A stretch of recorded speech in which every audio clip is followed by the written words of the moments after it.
Hola, bienvenidos a unprofesor.com.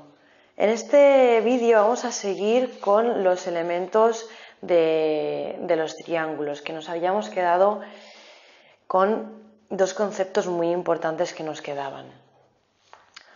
Por una parte tenemos la bisectriz, que ya habréis oído muchísimo sobre este porque lo hemos aplicado en diferentes tipos de ejercicios y que directamente ya nos está dando otro que hemos explicado anteriormente, la circunferencia inscrita. Las bisectrices de un triángulo son las bisectrices de sus ángulos. Siempre está relacionado con el ángulo. Anteriormente hemos estado hablando siempre de elementos que estaban relacionados con los lados de los triángulos, pero en este caso son de los ángulos. Existen bisectrices internas, que son las más usuales, las que se están siempre referenciando a los ángulos interiores, pero también existen otros que están relacionados con los ángulos exteriores, que se les denominan como bisectrices externas. Las bisectrices, estas tres internas de un triángulo, son concurrentes en un mismo punto. Vamos a comprobarlo. Vamos a trazar un triángulo cualquiera y sus bisectrices se trazan, como recordaréis, pues pinchando en uno de sus vértices con cualquier abertura en el compás, en el corte de este arco con sus dos lados, pinchamos con la misma abertura por los dos cortes y se intersecciona este en un punto.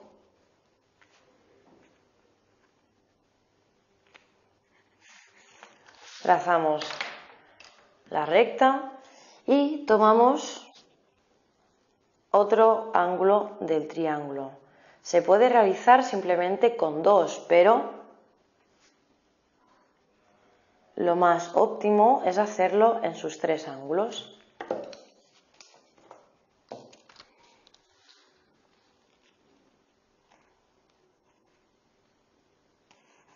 Se tiene que ser muy meticuloso en estos casos porque por medio milímetro ya se podría desplazar, digamos, la intersección de estos, pero en este caso lo vamos a hacer siempre y cuando lo podamos milimetrar mucho.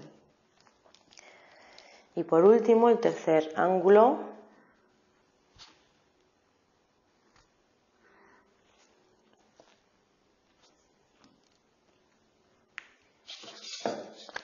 tendrá que coincidir, pues, uniéndose con su vértice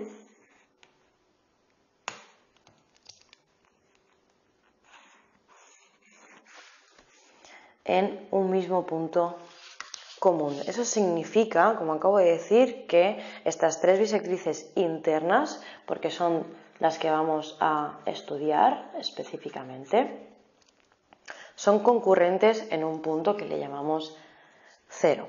Existen en cualquier tipo de triángulo, que puede ser obtusángulo, oblicuo, de cualquier tipo, siempre hay un centro en el que se encuentra la intersección de estas bisectrices. La circunferencia inscrita del triángulo es la única circunferencia tangente a los tres lados del triángulo y es interior a este. ¿Cómo se encuentra? Lo hemos dicho anteriormente en su específico vídeo de los tipos de centros, pero simplemente trazando una perpendicular a uno de sus lados que pase por el centro que acabamos de encontrar, pues ya hemos encontrado el radio de esta circunferencia circunscrita, que tendrá que ser tangente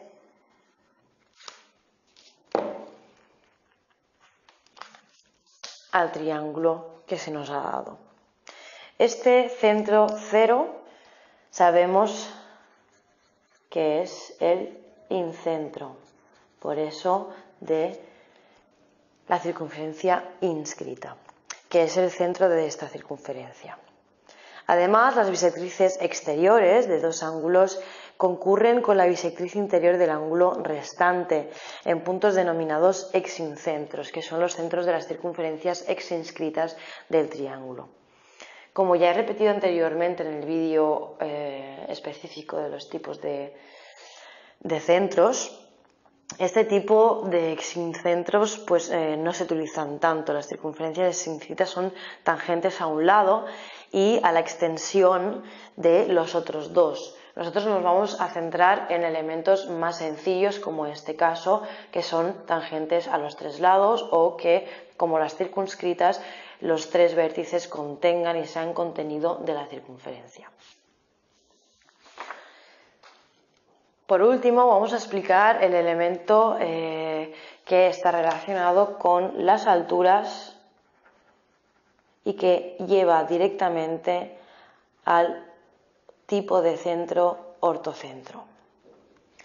Bien, se llama altura de un triángulo al segmento de una recta que une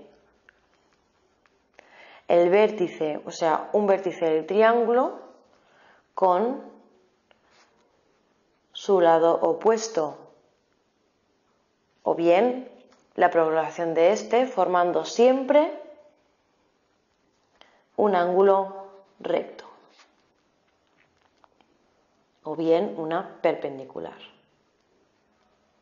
de 90 grados.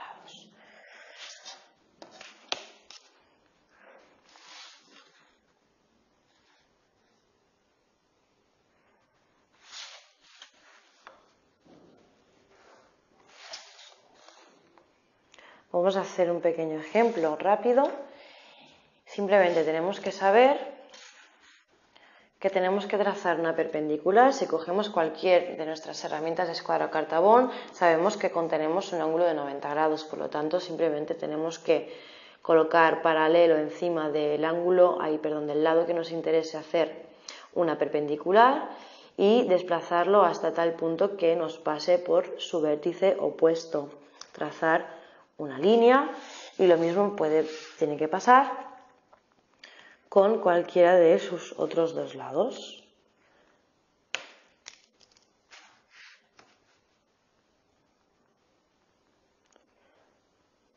Perfectamente paralelo, trazamos pues por su vértice opuesto otra de las rectas.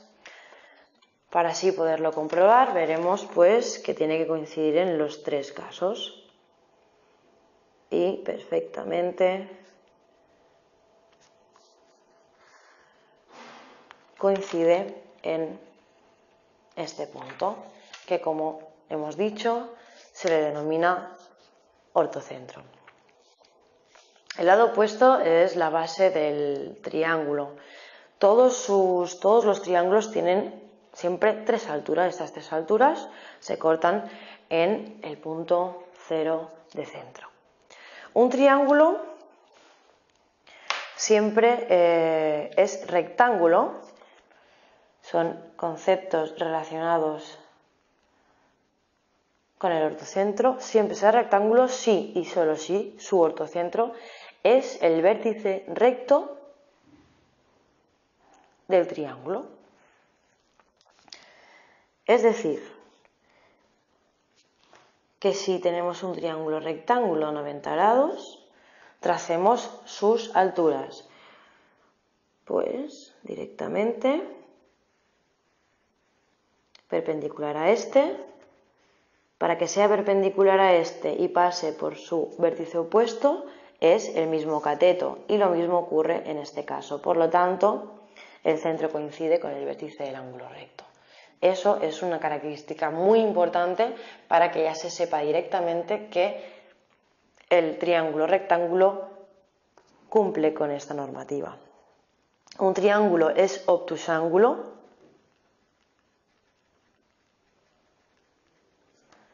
Recordemos que tendría un ángulo más grande de 90 si su ortocentro se encuentra fuera, y será acutángulo